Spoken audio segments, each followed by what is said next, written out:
So I've had a pretty awful week and a half, so I thought I was treating myself to a little bookstore trip and get some books. You might know from previous videos that I'm more of a Kindle ebook type of person, and that's usually out of convenience, efficiency, accessibility, but every once in a while I just want an actual physical book instead of the Kindle. Plus I had these shelves and I have another one coming soon, so we'll put some books in. But instead of just going around and looking at specific books, there is one that I want but I can't find it in any stores right now. It's I'm Glad My Mom Died. I'd like the physical copy, especially for making a video on it. My rule is I only want to get physical books that I know I already enjoy.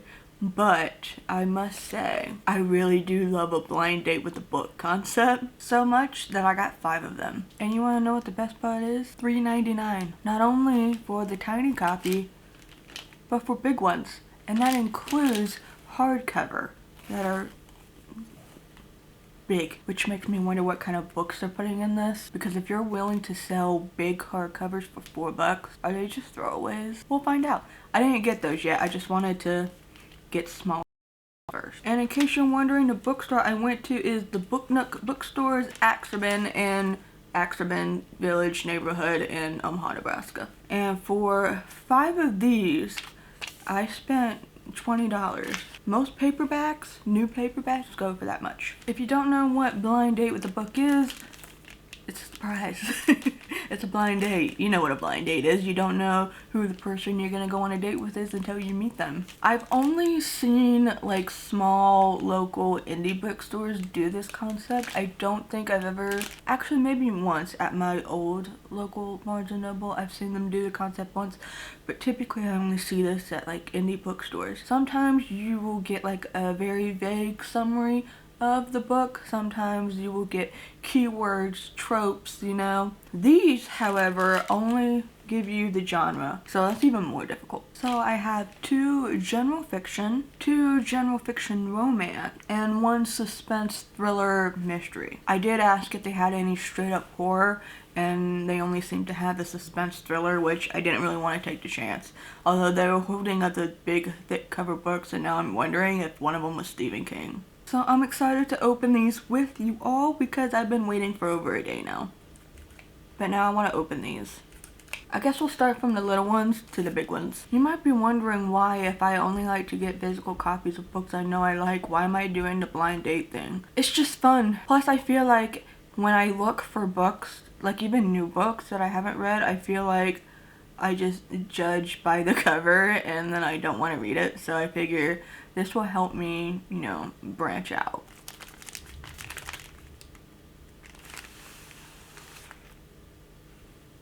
I'm letting you all look at it before I do.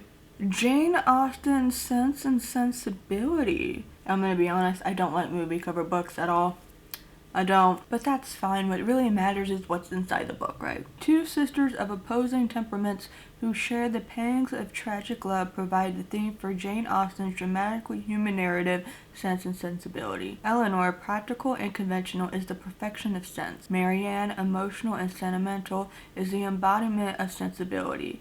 To each comes the sorrow of unhappy love. Eleanor desires a man who is promised to another. Marianne loses her heart to a scoundrel who jilts her. Their mutual suffering brings a closer understanding between 2 sisters, and true love finally triumphs when sense gives way to sensibility, and sensibility gives way to sense. I will say one thing I love about tiny paperbacks like this is I just love how the font looks, and there's pictures from the movie. So I will give this a shot. I don't think I've ever read Jane Austen, so that should be fun. And this was a general fiction.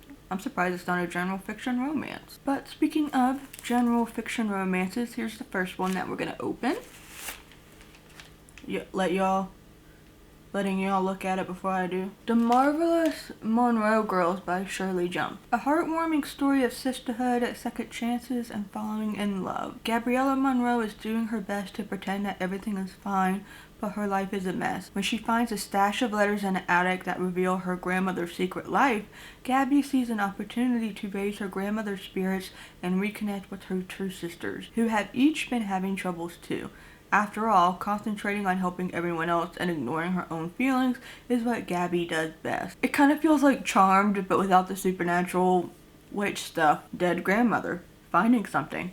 Oh my god, two sisters you need to reconnect with. Except when it comes to Jake Maddox. Once the boy next door she crushed on hard, he's grown into an even more intriguing man, and her attraction to him isn't so easy to hide. It's clear he's just as interested in her, but dating Jake would only muddy up her already complicated life. Or is it finally time to put herself first and risk it all for a chance at happiness? Seems cute. I mean, I've been reading a lot of romance lately, you know, the book talk, spicy talk, romance stuff, so I imagine this probably isn't going to be in that realm. This is probably an older book. Oh, it's a publication date of 2022, so I don't know. I guess we'll find out. But usually when I think of spicy TikTok romance books, they don't look like this in formatting, but we shall see. My love life is in shambles myself right now, so I don't know how much romance I want to read. I say like I didn't just buy 2 romance books. There's one more tiny book, but I think I'm going to save it for last because it's the suspense thriller. So let's open one of the 2 bigger books, and this is a general fiction. I got a little glimpse of it, and I'm kind of scared that it's Colleen Hoover. I say like I'm not reading one now.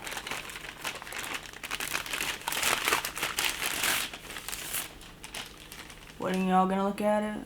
Letting you all look at it first. Oh, I know this author. Harvesting the Heart by Jodi Picoult. I'm not sure how you pronounce her name. Wow, this is $16 retail. And remember, I got this for $4. This is Jodi's second novel.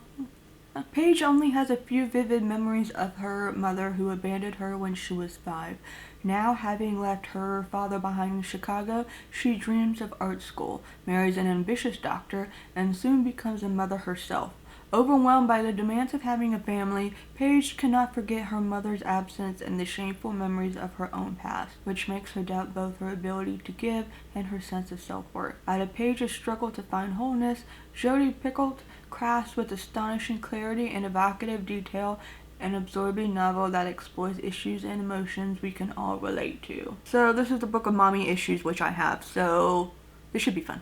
It's a really pretty cover. I think this is my favorite cover out of all of them so far. I mean, one's a movie cover. Alright, here's the last general fiction in the pile. Longborn by Jo Baker. Oh, this one's beat up a little bit. It's beat up in the corners just a bit. Oh, I really like how they do the formatting on the chapters. I don't know if you can see it very well. That's really pretty. I like that. But yeah, this is definitely a little beat up back here. That is really pretty. The servants take center stage in this irresistibly imagined below-stairs answer to Pride and Prejudice. I've never read Pride and Prejudice. I think I've seen some in the movie. I don't think I've seen all of it, but I've definitely never read it. While Elizabeth Bennet and her sisters fuss over balls and husbands, me too, Sarah, their orphaned housemaid, is beginning to chafe against the boundaries of her class. When a new footman arrives at Longbourn under mysterious circumstances, the carefully choreographed world Sarah has known all her life threatens to be completely, perhaps irrevocably upended. Irrevocably upended. I never really read books that take place like so long ago. Again, this is getting me out of my comfort zone. I really like the formatting of this book. I cannot lie. I think it's stunning. This is also $16 retail, and again, I got it for $4, which honestly is a good thing considering that this is damaged. And now, last but not least, we have the suspense mystery thriller. This is the genre that really got me into reading. And then, of course, as I got older, I started getting into romance more because it's something I crave. But alas, here we are. How do I... This one is wrapped so difficultly. It's gonna have me feeling like Michael Myers trying to open this. Oh no, oh no. I almost got spoiled. Oh dear.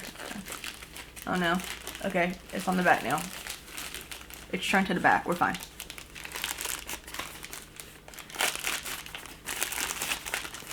Okay. Ooh! Help the Poor Struggler by Martha Grimes, a Richard Jury novel. There's something about mystery covers that I love. I don't know why. Like, you look at it and it screams, yeah, this is a mystery thriller. So if it's a Richard Jury novel, that means this is like a series. I'm hoping that it's not like one of those where you have to read the first one. The forbidding landscape of Dartmoor seems the perfect setting for murder, but even the hardy locals are shocked when 3 children are killed. Damn. Jury joins forces with Brian Maccabee, a hot-tempered chief superintendent who believes the killings stem from an old injustice that he wishes to fight. Their investigation, which starts at a desolate pub called Help the Poor Struggler, leads them to the estate of a 10-year-old orphaned heiress and into the murky truths linking the path with a slaying yet to come. Why does this sound like this is going to take place in England? Something about that just makes me think that it's like taking place in England. When was this published? Because it just reads, it feels, it looks old-timey. Old-timey-wimey. Oh, February 2005? Yeah, that's old. I mean, in comparison to like a lot of these other books, this is... Well, that first one might be the oldest one. I will say this, a pub being called Help the Poor Struggler, not really a pub that would make me want to come in based off the name alone. So, again, we have Poor Struggler by Martha Grimes, our mystery book. Longbourn by Joe Baker, which is our general fiction romance. Harvesting the Heart by Jodi Picoult, which is our general fiction. The Marvelous Monroe Girls, which is our other general fiction romance. And then Sense and Sensibility by Jane Austen, which is our general fiction.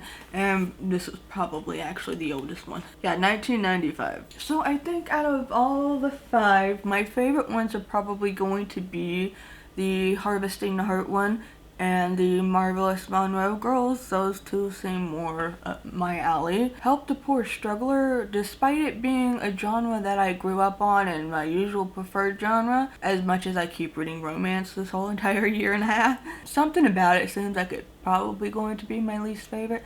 That or the Sense and Sensibility one. But who knows? So depending on how that goes, we'll see if you know what, it probably doesn't matter. Even if I end up not liking these, I would probably still go back to that store, or any store really that's doing a blind date with a book concept, and still pick them out because they're, you know, still really fun. Although I'll probably try to stick with 3 instead of buying 5. I did originally only stick with 3, and then I just got too excited because there were more piles sprinkled around the store. On the upside, anything that I don't really care for, I can always take it to one of those free little libraries that are outside. I really want to go to those and do like maybe a little vlog, but because there's so much snow still on the ground in Omaha, like it's covering all the sidewalks in the little neighborhood roads, probably gonna be a hot minute before we do that. But that just means I need to finish these first, just in case, because if I don't like them, I'm not gonna keep them and I will pass them on to somebody who might want them. And you know what, I think that's gonna be my theme for February. I think that I'm going to make February the blind date with the book concept. I mean, February is Valentine's Day, it's the month of love and whatever, so although not all of these are romance books, so blind date with a book, so maybe I'll do that. Yeah, that'll be interesting, don't you think? Let me know. Hey, yeah, let me know what you think about the blind date with the book concept if you like it. And I'm so tempted now to go back to the store and get those 2 hardcovers. Not now. I'll wait on it for a little bit. So yeah, let me know if you've read any of these books. Be sure to subscribe if you haven't. I would love to have you. I've been keeping up with my goal of Thursday uploads on this channel, so that makes me very happy. And I do have a new video coming out for you soon, next week, that I'm looking forward to making. So I hope you join me. It's gonna be a deaf representation book video. So also, if you would like to become a member of my Patreon and be part of like book club stuff and whatever, I talk about books and stuff a lot, be sure to become a member. That would be very much appreciated. Thank you for watching. I appreciate you very much, and I will see you later. Bye.